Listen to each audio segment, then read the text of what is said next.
Hi everyone, my name is Jenny and welcome back to my creative space.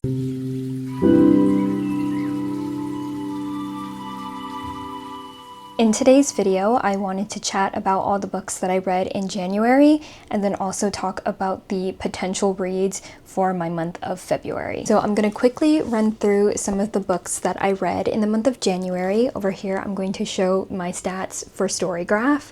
I read 6 books this month, and to be honest, I was taking it pretty slow at the beginning of the year, and I just allowed myself to do a lot of mood reading. The first few books that I am going to chat about, I did feature in a reading vlog, so I'll go ahead and link that as well for you to go ahead and see my more in-depth opinions about my reads. But the first book of the year, and is also a 5-star book that I read, is Daisy Hates the Great Undoing. This is the 4th book in the Magnolia Parks universe, and the 2nd book specifically following Daisy Hates. If you watch that vlog, you will see that I went through some very visceral emotional reactions with this read, and anytime I feel so emotionally pulled in a book, whether that's stressed, overwhelmed, those kind of things were all encompassed in this one book, and I feel it would be unjust for me not to give this a 5-star, and so it was a 5-star read. And also, for it to be my first read of the year, I'm very happy with the results of this. I am very much avoiding reading the 5th book as there is no news about another book coming for Daisy Hates specifically, so I'm kind of prolonging my stay with the Magnolia Parks universe. In that vlog as well, I also read The Onjin Murders by Seishi Yokomizo, and this book was a very fun bite-sized little murder mystery, and it's also the first in this detective series where we are following Detective Kendaichi, and he is uncovering this very mysterious locked room double murder, and I really enjoyed the plot and pacing and how it laid out the mystery. This is definitely a very straightforward whodunit, and it doesn't really focus too much on our main character. It kind of shows us the background of the people who are involved in this murder and then also what the case is like. I really enjoyed it, and it ended up being a 3-star. I think this series is something that I will pick up whenever I want just a little quick bite-sized murder mystery. The next book that I read is The Lady of Darkness. This is book 1 in the Lady of Darkness series, which is like a 5-book series from Melissa K. Rorich. This one in the vlog I did not complete, but I ended up giving it a 3.5 star. I did have a really silly, goofy time with this one. I just had a little bit of an issue with the kind of love interest in this one. It wasn't my favorite thing because there was this repetition of him calling her Love, I believe was the nickname, and every single time that he would call her that, she ended up saying like, "Don't call me that," and literally every single time that happened, and it really bothered me because he kept on ignoring her wishes of like not being called that.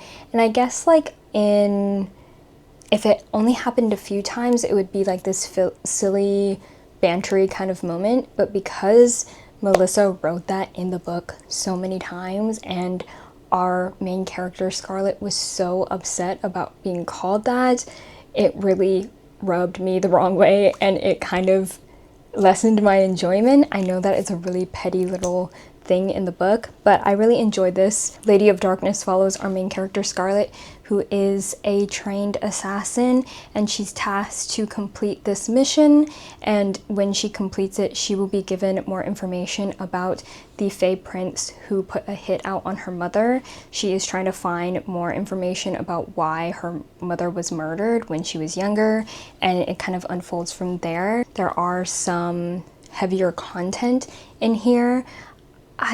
Although there are some like sexually explicit scenes, they weren't that many in there, but this series definitely has a darker tone as there are topics of like SA and abuse in this, so that is something to keep in mind if you wanted to pick up Lady of Darkness. And then the last book that I had in that vlog that I wasn't able to complete, that I'm going to tell you the results of now, is Blood Over Bright Haven by M.L. Wong.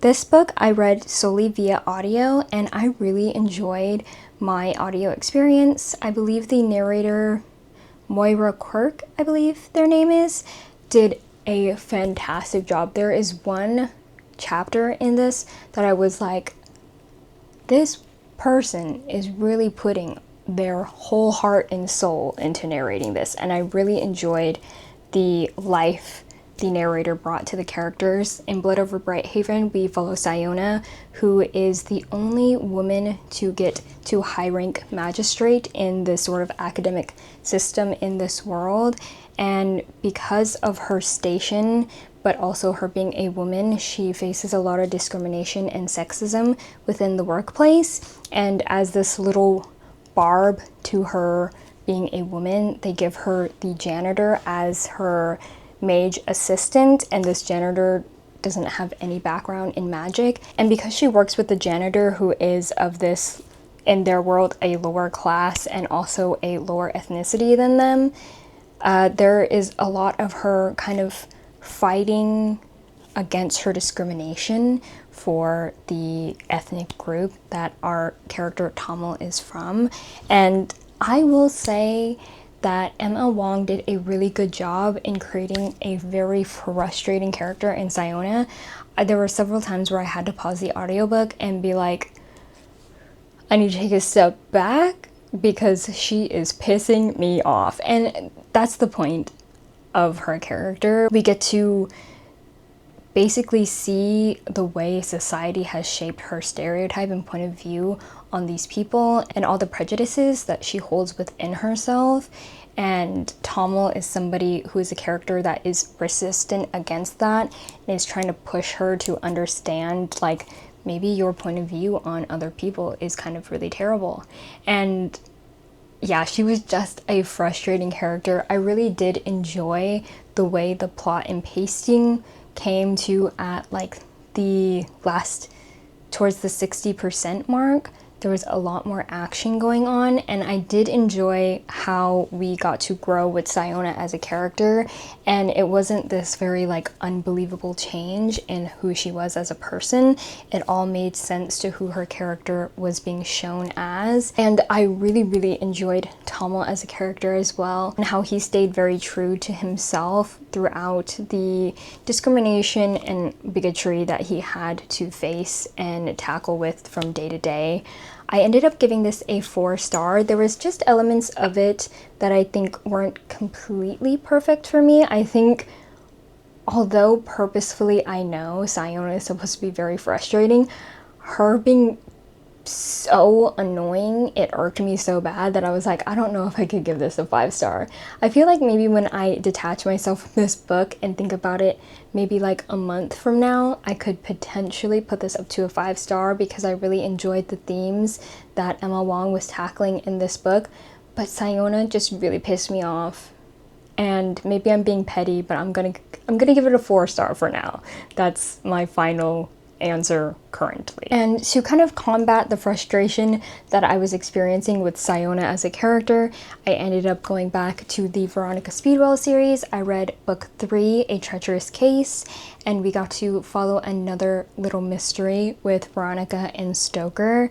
The mystery in and of itself was something that kind of interested me, but if I'm gonna be honest, the Veronica Speedwell series, I'm really just reading for the dynamic between Veronica and Stoker. I really love their banter. I really love the tension between the two. And this one I really enjoyed because we got to learn so much more about Stoker's backstory and just who he is as a man in a relationship. We get to see more elements regarding his storyline with his ex-wife, and Veronica herself is starting to really piece the puzzles together as to why he is the way that he is. And I really enjoyed their development as kind of friends and colleagues in this one. they've not necessarily developed a romantic relationship. You can really see that their relationship is being really built on a solid foundation, and that they're learning how to trust other people, and that the two of them have so many things in common despite having kind of outwardly a different appearance from one another. I just really enjoy their dynamic, their banter, and I love how Veronica is so intelligent and how quippy she is, and how much she kind of pushes Stoker to be more confident in himself and a much better person, and really vice versa. She sees so many good things in Stoker, and Stoker also sees so many good and brilliant things about Veronica, and I love the way that they support each other.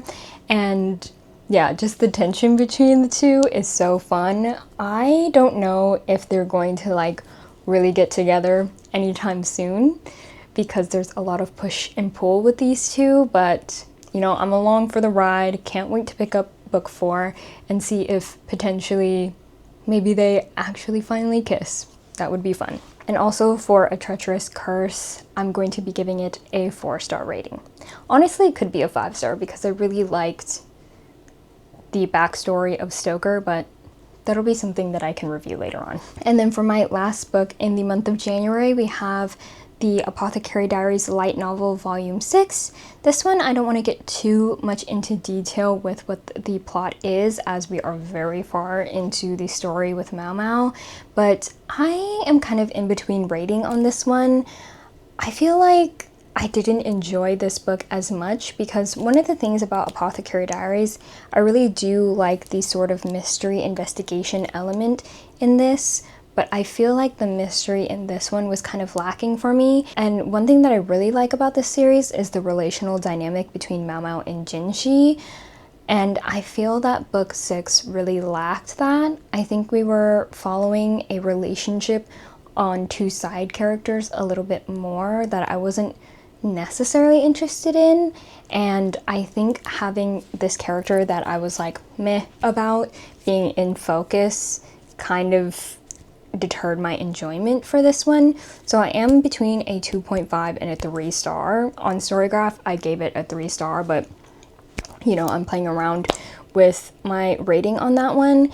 But yeah, I just really like when Jinshi and Mao Mao are together, and the sort of banter and also things that they're pulling from each other. And I feel like the kind of back and forth that they usually have really missed on this one. It feels so much more of a setup book in regards to the politics in this world. But because I really enjoy the focus on Mao Mao and Jinshi's relationship, and this one wasn't really in focus to that, I kind of didn't enjoy it as much because that was missing. We did get little snippets here and there, but I'm like, it wasn't enough for me to be that invested. I am interested in how the political parts have ended up on this last volume, but the journey to the end answer there just wasn't something that struck me as that exciting. But I'm hoping that the next volume in this series is something that kind of still grabs my attention, and hopefully we get more of Mao Mao and Jinshi's relationship. I feel like we are building up to something, and I feel like these characters are finally going to have the strength to actually have a conversation with each other about where their relationship is. And those are all the books that I read for January, a pretty quick month wrap up. Now I'm going to be talking about books that I want to read in February. I have a stack of physical books that I own that I would like to get to, but also I have books that I have out on Libby that I also would like to read. I have 2 books that I'm currently in the middle of, so I started them in January, and I'm obviously going to continue reading them into the month of February. So the first book I have is Assassin's Apprentice.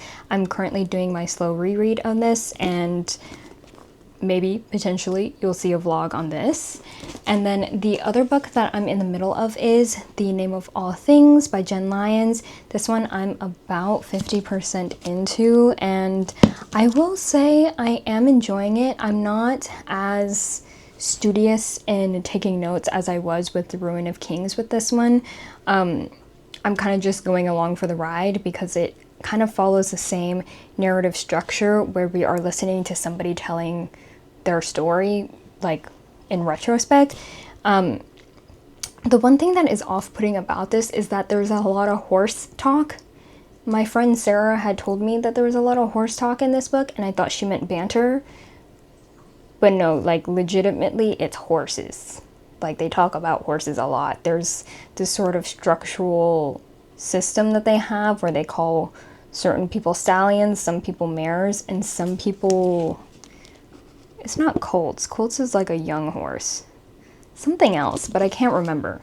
But yeah, they're labeling each other stallion and mare, and it's slightly off-putting because like every chapter they gotta bring up horses, and I'm like, okay, I just want to get to the thick of the story and we're still talking about horses. So it's slightly off-putting, but Jen Lyon's writing is very bingeable for me. I'm really enjoying where the story is taking me. I'm not as invested as I was with the Ruin Kings, but it's still a pleasant time, and hopefully the plot gets to somewhere where I'm finally like really hooked in.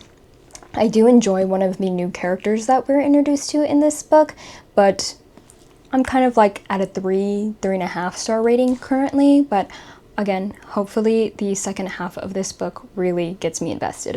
And then for the books that I have out on Libby, one of the books that I have is Between Friends and Lovers by Charlene Buobi. This one is on my 25 for 25 to read, and I have it out on audiobook as well as ebook from my library.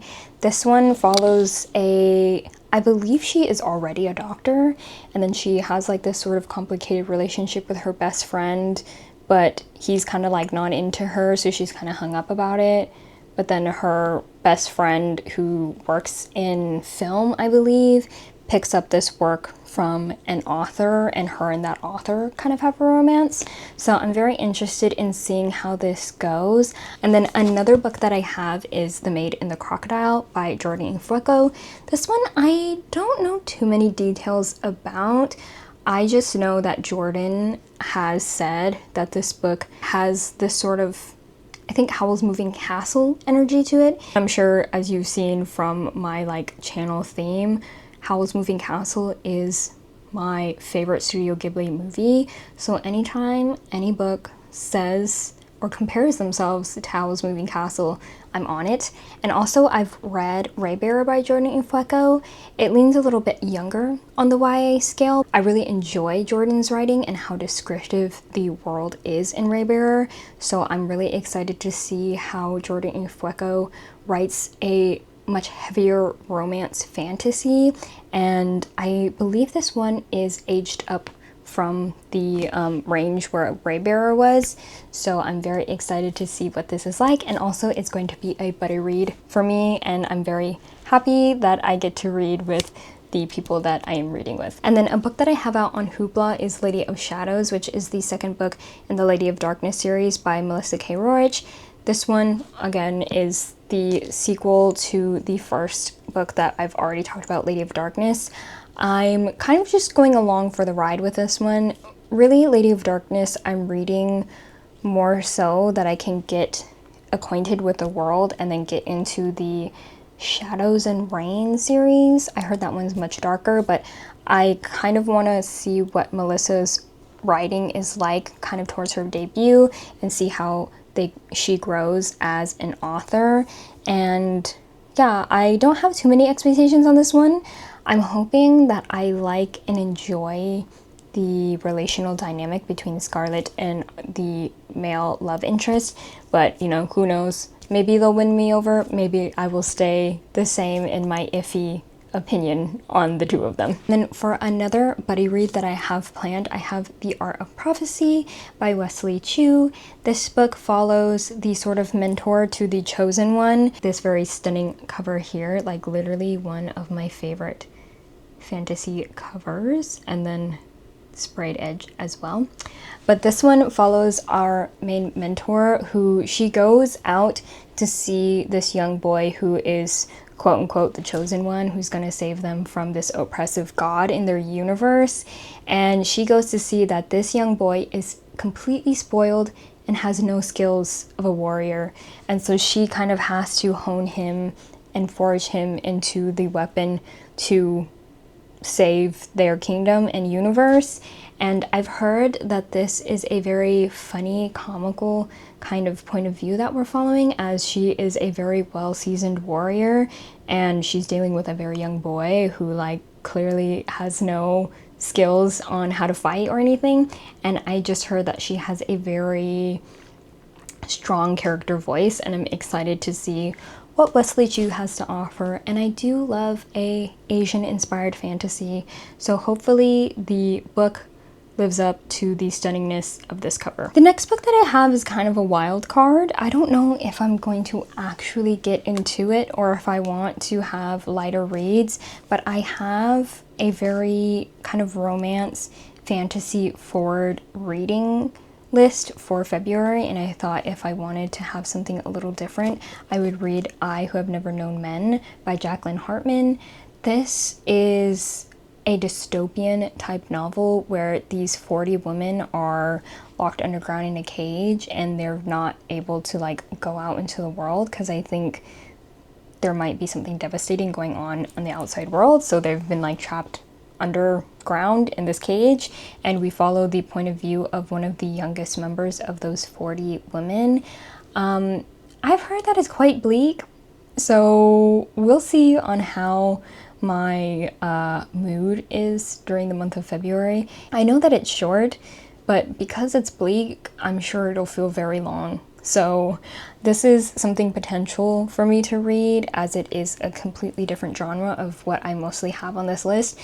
But I'm kind of afraid of it, if I'm being honest. But, you know, when the mood strikes, I think this will be an interesting book to read. And especially in the current political climate that we're in, I think this could be a interesting and thought-provoking read for myself. And then on the ends of more fantasy, romance kind of reads, I know Tori from Tori Between Pages is doing a romantasy-a-thon, and I don't know if I'm going to be participating like full on, but I do have a few romantasy books that I want to read, Lady of Shadows being one of them that we've already discussed. And then the next book that I have on the romance fantasy lens is All These Twisted Glories by Tahira Mafi. This one we follow Eliza and where she is at the end of book 2 and this new character that is being introduced. I think we're kind of leaning more towards understanding their dynamic in this third book. I am finally picking this up because Tahira Mafi had said that book 4 is coming out fall this year, so I'm like, okay, I feel a little bit safe to pick it up, but she hasn't said the title of book 4. So maybe I'm jumping the gun a little quick, but I really want to get back into this world, as I do really enjoy the very fairy tale-like writing that Tahira Mafi has in this book, and the yearning in this, wild. Like, book 2 was filled with so much angst and yearning, and I was like, I've never read Tahira Mafi before reading This Woven Kingdom, so the Shatter Me series, like, I don't know anything about that, to be honest, but this, the angst, the yearning, the absolutely down bad, pitiful man she's written in this, I'm like, Tahira Mafi, why has nobody told me about you? This is so juicy of a read, like, and it's very quick because it's YA, so I really enjoy it as a kind more palate cleanser read, and hopefully this one is just as giggle inducing as book 2 was. Speaking of a little giggle and speaking of little angst, I have book 2 in the Blood Grace series, Blood Solace by Bella Roth. This one we follow Cassia and Leo. In the first book, they're kind of introduced to each other as allies to friends to lovers, and I really enjoy how easygoing the relationship is. In this series, they have a very healthy, very straightforward relationship. There's not much difficulty between the two. Most of the conflict that they experience is from the outer world that they can't control. our main character Cassia is a human and our male love interest Leo is a Hesperian, which is this world's vampire. And I really enjoy the way Bella Roth has kind of created their own vampire in this world. They're not these scary predators. They're very peaceful, but the world that Cassia lives in has a very different opinion of Hesperians, so they're kind of fighting that sort of prejudice that the world has towards Leo and his people. And I think in book 2, the main characters are kind of physically separated from each other, and I've heard that Leo has a lot of angsty scenes. And one thing about fantasy romance that I love is yearning and angst, and so I hope this one has a lot of fun angsty moments, because I'm very much looking forward to it, and I'm very much looking forward to seeing Cinnamon Roll Leo. He is a walking green flag. I really enjoy his character and just how sweet he is, and I just can't wait to see him really go through it, to be honest. And the last book that I have on my list is yet again another 25 and 25. I'm really putting myself on to, for real, completing that. And the book that I have is Heavenly Bodies by Imani Iru. This is a more celestial fanro, and I do like celestial elements. And this one, our main character, Elara, is destined to fall in love with a star, and stars are kind of like the gods of this world. And when they fall in love, it will destroy the both of them. So in order to subvert that prophecy, this god star has decided to just make Elara's life a living hell. He comes down and destroys her kingdom and all that she loves, and so she's forced to ally with an enemy kingdom, and the romance is between her and the enemy prince. They have a little bit of enemies to lovers moment, which I hope is something that I really enjoy. I've heard from quite a few reviewers that this has a lot of yearning, and as I said before, yearning is a gold ticket to a 4 or 5 star read for me, so I hope that this really lives up to all the hype that I've created for myself. So I hope that this ends up being something that I really enjoy and potentially becomes a new favorite fantasy romance series for me. That is all for my wrap up for the month of January and the potential reads that I have for February. Honestly, if I read all of the books that I've shown you, I think that would be a great pat on the back for me. But again, I'm reading a lot slower this year and kind of just letting myself sit with the stories and have fun within the worlds that I'm reading. But I am very much looking forward to all of the romance and fanro that I have on this list, and maybe the potentially devastating dystopian book I have on there, if I do end up reading that. But I would like to know if you would like to put in the comments what was your favorite book of the month of January and what books you're looking forward to reading in the month of February. I would love to know. If you don't have anything else to say but want to let me know that you were here, we can put some moons in the comment section for this twisted glory. But thank you so much for being here as I chat about the books that I've read and want to read in this coming month. I hope you enjoyed the video, and I will see you next time. Bye!